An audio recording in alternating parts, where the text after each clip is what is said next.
Smith, Ranking Member Neal, and members of the committee. Thank you for the opportunity to testify today. I'm here today to support legislation which is in the jurisdiction of both this committee and the Committee on Education Workforce, on which I serve. I appreciate the time provided so I can be heard on this bill. I'm here today to support H.R. 531, Educational Choice for Children's Act, or ECCA, which I introduced along with Congressman Adrian Smith of Nebraska.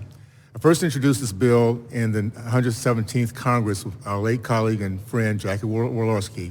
Jackie was a joyful champion of policies to ensure every child had the resources and education they needed to succeed. This bill will be a fitting tribute to her legacy.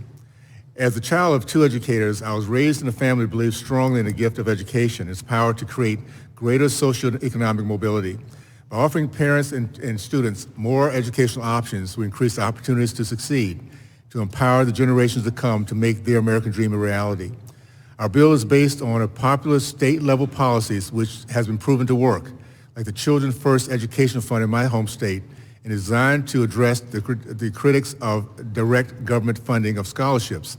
Because ECCA provides a refundable tax credit to support scholarships, it diverts no existing funding away from public school systems.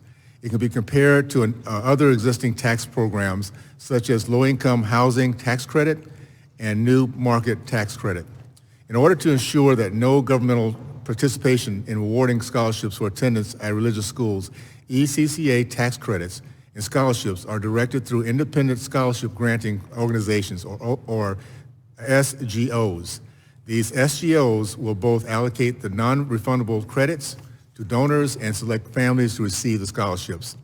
To ensure students in all parts of the country, not just cities and suburbs can participate, SCGs may also offer assistance to supplemental educational assistance and supplies for families in need, not merely school tuition.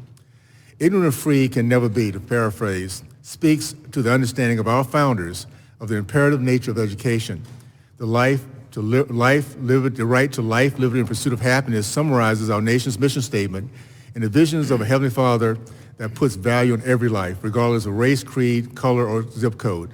It is time for us to look for innovative ways to ensure that every child has access to our nation's promise, regardless of zip code, income status, color, or creed. Unfortunately, for too many and for far too long, our children have been denied these rights. In 2017 report out of the state of California, 75% of the black boys in the state of California could not pass standard reading and writing tests. In Baltimore, across 23 schools, 0% of students show proficiency in math. In Memphis, Tennessee, this year, 75% of third graders were not proficient in reading. Only 1% was held back. Not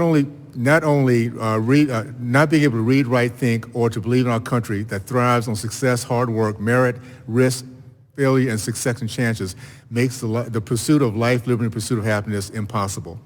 We're fighting today for the heart and soul of our nation. We cannot accept that intellectual and educational failure of our own children is the norm. This legislation gives a win-win in this approach and all in this process. A win for the parent and participate, in particular the poor minorities, to see their child reach their potential.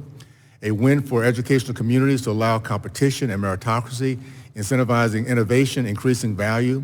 A win for the caring citizen donors, tax write-offs, and a win for our most precious product, our children, to become happy, visionary, and productive citizens for our communities and our country. I look forward to working with our colleagues on both sides of the aisle to give these options of H.R. 351 to parents and children throughout our country. Thank you, and I yield back.